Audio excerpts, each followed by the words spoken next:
Olá, aqui é a Helga, com várias notícias católicas desta semana. O meio de comunicação chamado Comunità Italiana, em português, diz que o Papa permite publicação da nova versão do Pai Nosso na Itália.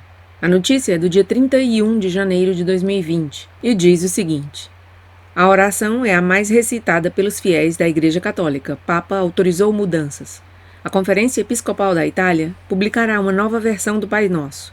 A mudança acontecerá logo depois da Páscoa, que em 2020 será celebrada no dia 12 de abril. A alteração conta com o aval do Papa Francisco. O trecho "Non ci indurre in tentazione", não nos induza à tentação, em tradução livre, será substituído por "non abbandonarci alla tentazione", aproximando a oração em italiano da versão em português que diz "não nos deixeis cair em tentação", informa o site UOL. O problema está presente na versão em latim, que ao ser traduzida para alguns idiomas transmitia a ideia de que Deus induz os fiéis a cometerem pecados, registra o Globo. A Igreja Católica na França enfrentava o mesmo problema, mas efetuou correções na oração em 2017.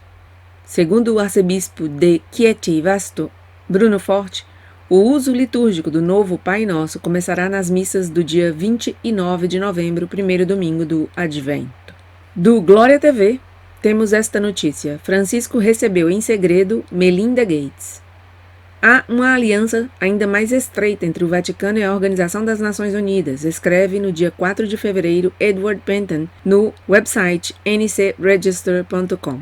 Ele enumera as audiências papais com representantes da ONU, conferências conjuntas no Vaticano, iniciativas comuns para promover a fraternidade humana, como a Declaração de Abu Dhabi, e o apoio do Vaticano às metas do desenvolvimento sustentável da ONU.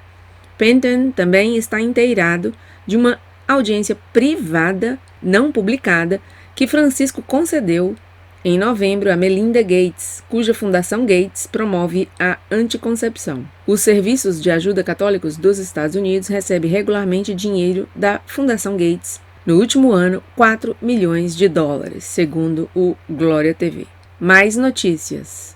Arcebispo Schneider diz que Francisco tolera em silêncio a heresia dos bispos alemães.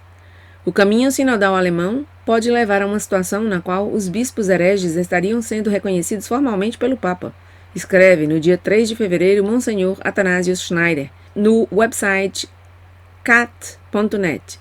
Ele descreve o caminho sinodal alemão como uma tentativa de confirmar oficialmente os erros da fé e sua correspondente prática, que durante décadas tem estado minando a igreja alemã.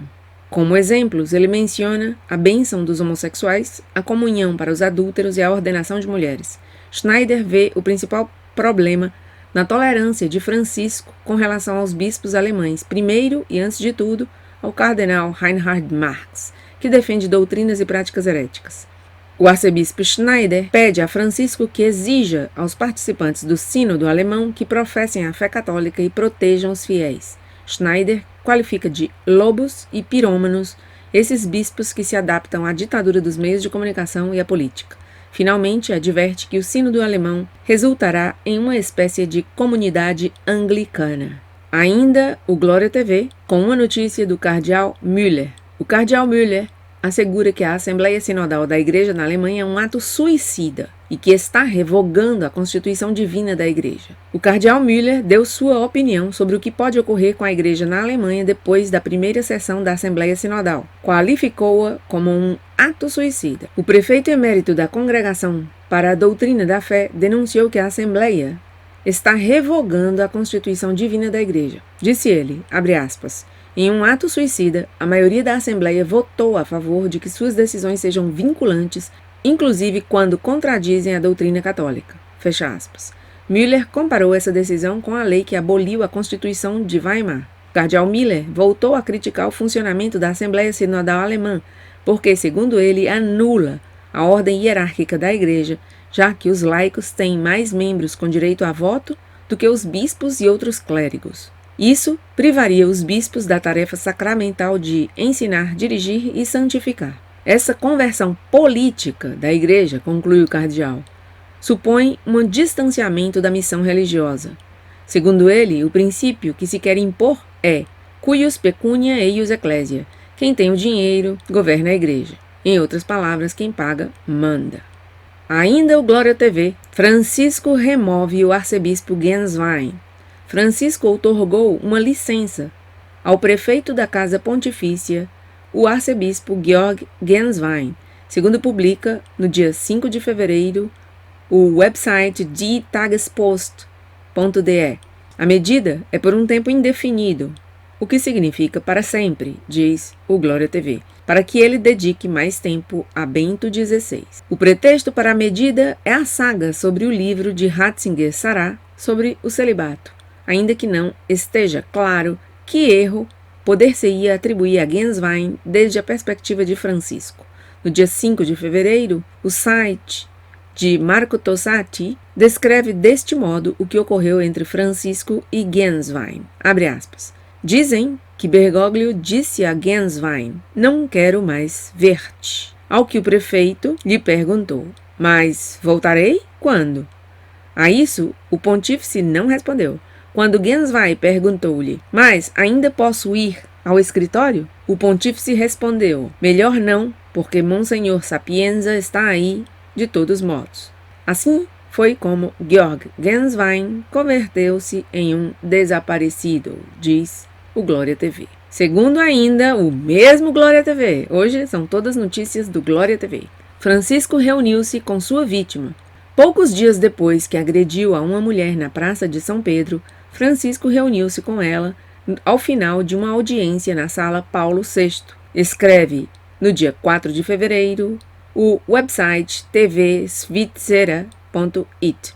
O encontro não foi dado a conhecer.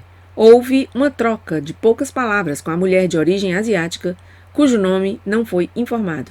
A mulher esteve acompanhada por outros peregrinos que foram com ela a Roma. O website ansa.it escreve que Francisco, ele mesmo, falou sobre esse encontro nos últimos dias.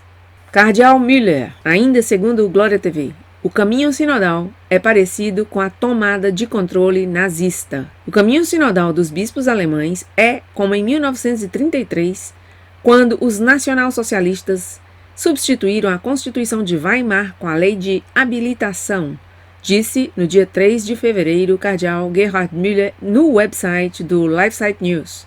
Explicou que uma assembleia autoproclamada, não autorizada por Deus nem pelas pessoas às quais se supõe que representa, anula a Constituição divina da Igreja. Müller observa que no sínodo as pessoas laicas têm 52% do poder de voto, mais do que os bispos e outros clérigos juntos. Essa notícia está relacionada com a que eu dei anteriormente. Mais notícias. Novidade de Francisco. O sucessor do cardeal italiano será eleito pelos sacerdotes. O núncio apostólico para a Itália, arcebispo Emil Paul Cherrig, convidou, no dia 23 de janeiro, os sacerdotes de Gênova para um encontro no seminário. Esperava-se que esse ia ser o momento no qual se anunciaria o sucessor do cardeal de Gênova, Angelo Bagnasco, de 77 anos. Em vez disso, Cherrig disse aos sacerdotes que eles seriam os que elegeriam ao seu próximo arcebispo. A notícia, diz o Glória TV, é do website primocanale.it. O arcebispo Cherrig não quis significar simplesmente que a nunciatura lhes perguntaria a alguns sacerdotes pela carta sobre os candidatos específicos, mas que disse a todos eles que apresentassem uma lista com 3 nomes. Bagnasco permanecerá em seu cargo até o final desse processo, que é dificilmente transparente, diz o Glória TV. E por agora é tudo. Obrigada e até o próximo vídeo.